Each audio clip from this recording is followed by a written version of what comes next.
Banger after banger.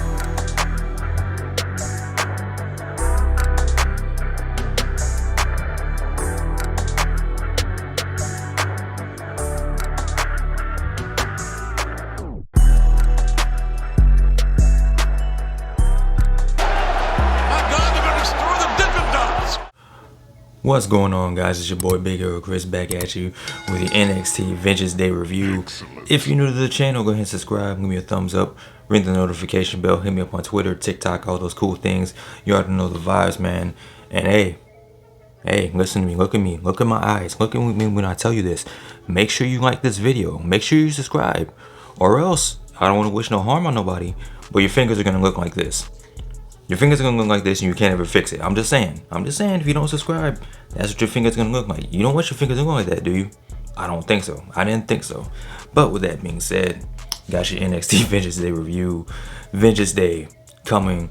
NXT Vengeance Day on the road in North Carolina. Charlotte, North Carolina to be exact. And I gotta say, man, listen, all you promoters, WWE, AEW, hey man, North Carolina, that's where it's at. Did you hear that crowd tonight? NXT crowd in Charlotte, North Carolina was hot the entire night, man. It was live, it was lit, it was loud, especially for the opening match, which to me was the best match of the night. I wasn't expecting this. I was expecting the best match of the night to be Carmelo Hayes versus Apollo Crews, but the best match of the night ended up being Wesley versus Dijak. I know, man, I'm surprised too. It kind of felt like one of those old school NXT takeover type matches. Like, it had a whole bunch of false finishes, kicking out of hella moves, you know what I mean? But it was a dope match. It was a solid opener. Really got the crowd invested, really got the crowd into the match, really got the crowd into the show. To the surprise of nobody, because I predicted Wesley would win. Wesley ended up winning, retaining the NXT North American Championship. I also had some help. I don't know if they were coming out to help Wesley or mess with Dijak, but he had Tony D'Angelo and Stacks come out and run some interference. It was a spot where Dijak had Wesley in a chair, and he had a broom, I believe, stuck in between the chair, so Wesley couldn't move. And I don't know if Dijak was going for a moonsault off the top rope to the outside. He was going for something, but Tony D'Angelo and Stacks ended up moving Wesley out the way. It caused a distraction. Dijak got back in the ring.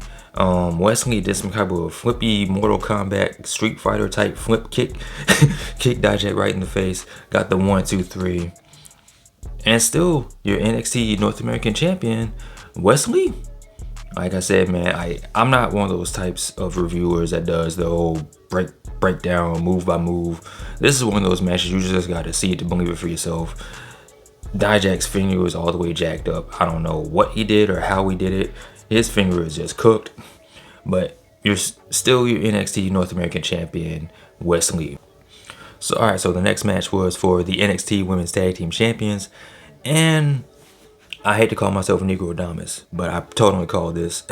I predicted this, that your new NXT Women's Tag Team Champions are Kiana James and Fallon Henley. Pretty solid match. I mean, nothing spectacular. I don't know if they have like an official name, Katana Chance and Kayden Carter. I call them Team Ninja Friends. Ninja Friends. I don't know if they want to keep that name or not.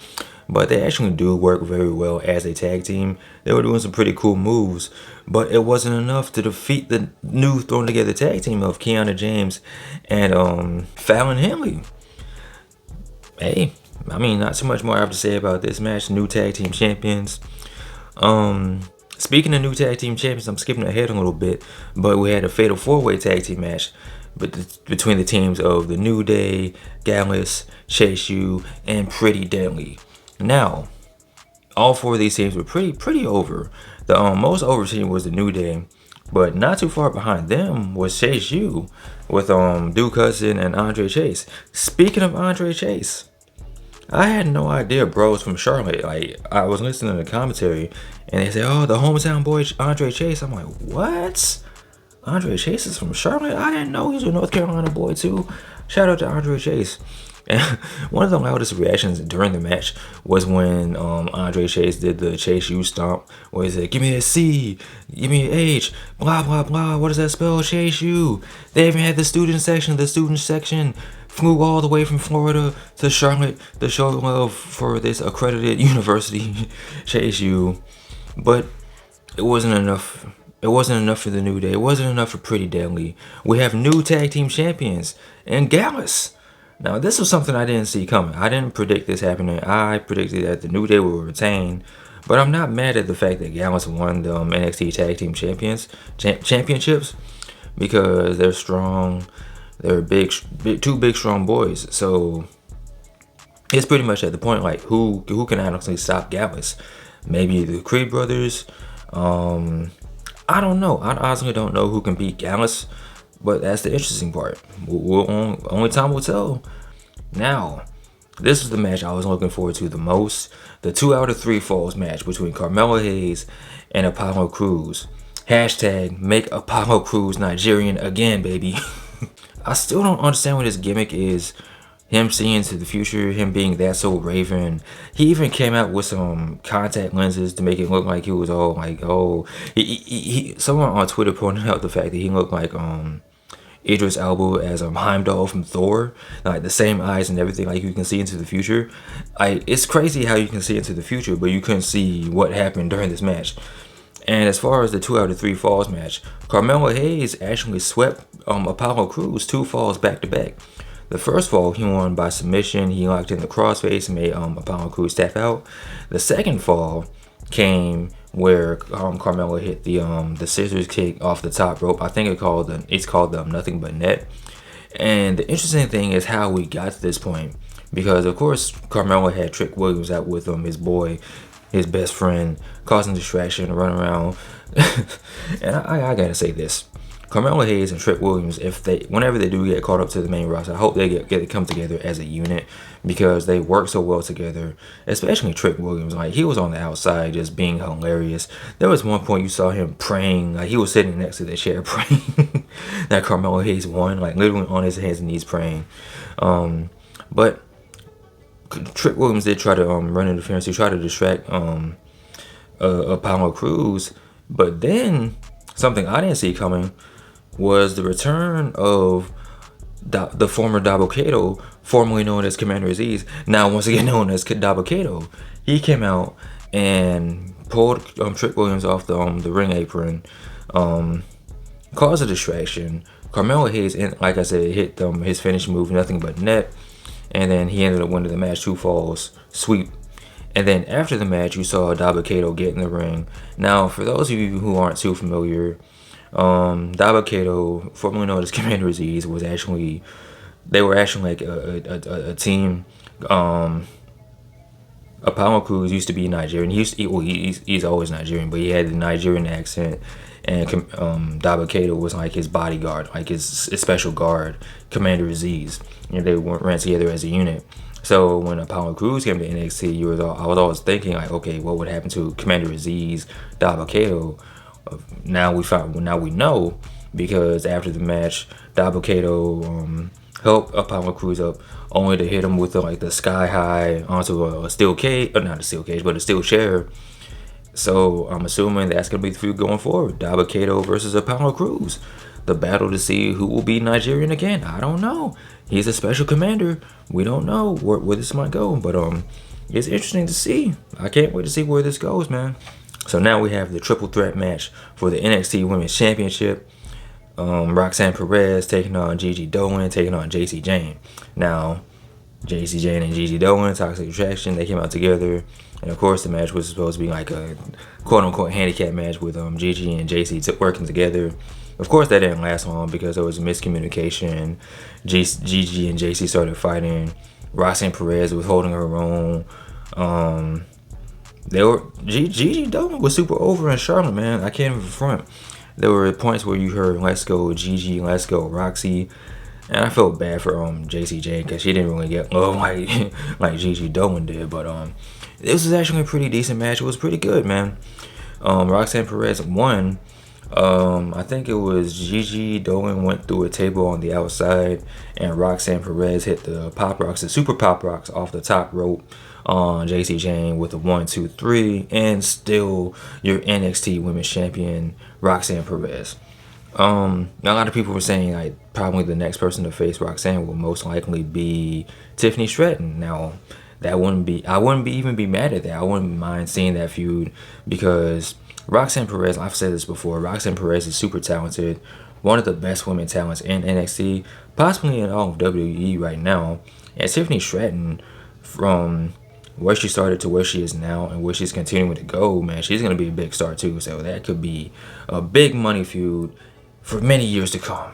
Speaking of big money feuds for many years to come, we have the main event. Steel cage match, NXT Championship, Grayson Waller, Bron Breakker. Grayson Waller is such a dick. He's such an asshole. He came out with the chainmail like Scott Steiner, Bron Breakker's uncle. Came out with the bottle girls, the cheerleaders. One of them was real fine too. Light skin joint with the blonde hair. She looked real good.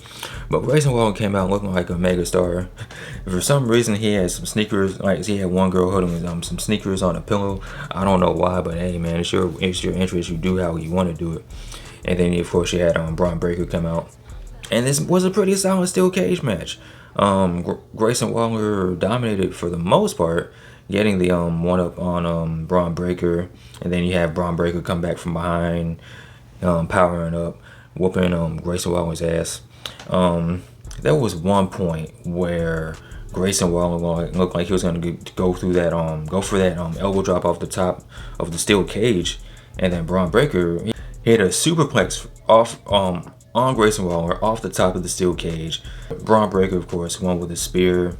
1-2-3. I mean, it was a pretty solid steel cage match. Not one of the best things I've ever seen, but it definitely got the job done. It got Grayson Waller over as a complete asshole. People were chanting, "Let's go Waller, Waller sucks." People were barking for Bron Breakker. And then you had Bron Breakker celebrating. And then the thing I've been waiting for, the thing a lot of people were waiting for, it looks like it's going to happen, guys. Looks like we're finally going to get Bron Breakker versus Carmelo Hayes for the NXT Championship at Stand and Deliver. This is something we've been hoping for, wanting for the longest time, and it's finally going to happen. Bron Breakker, Carmelo Hayes, NXT Championship, NXT Stand and Deliver. This is going to happen during WrestleMania week. You absolutely, positively love to see it. Whew, man. NXT Vengeance Day was a really solid show. It was good to see NXT outside of the Performance Center, outside of Florida, in a different environment, inside of an arena. People were really hot for NXT, and I would love to see NXT go on the road a lot more. It looks like that's going to be a thing going forward because they're going to be in Los Angeles for a Stand and Deliver, so I'm not even mad about that. So, man, I got to give my rating for This show gets an honorary W. Definitely, Charlotte brought the heat. Live crowd, hot crowd. Definitely would recommend that you check it out. Like, if you have a couple hours in your day, if you're not really doing anything, I would definitely recommend you firing up the Peacock machine, watching me some good old NXT, a good couple hours of wrestling. Can't even be mad at it. Can't even be mad at that, man. But with that being said, let me know what you guys think in the comment section below. Of course, as always, like, comment, subscribe. You guys take care. Be easy. I'm out.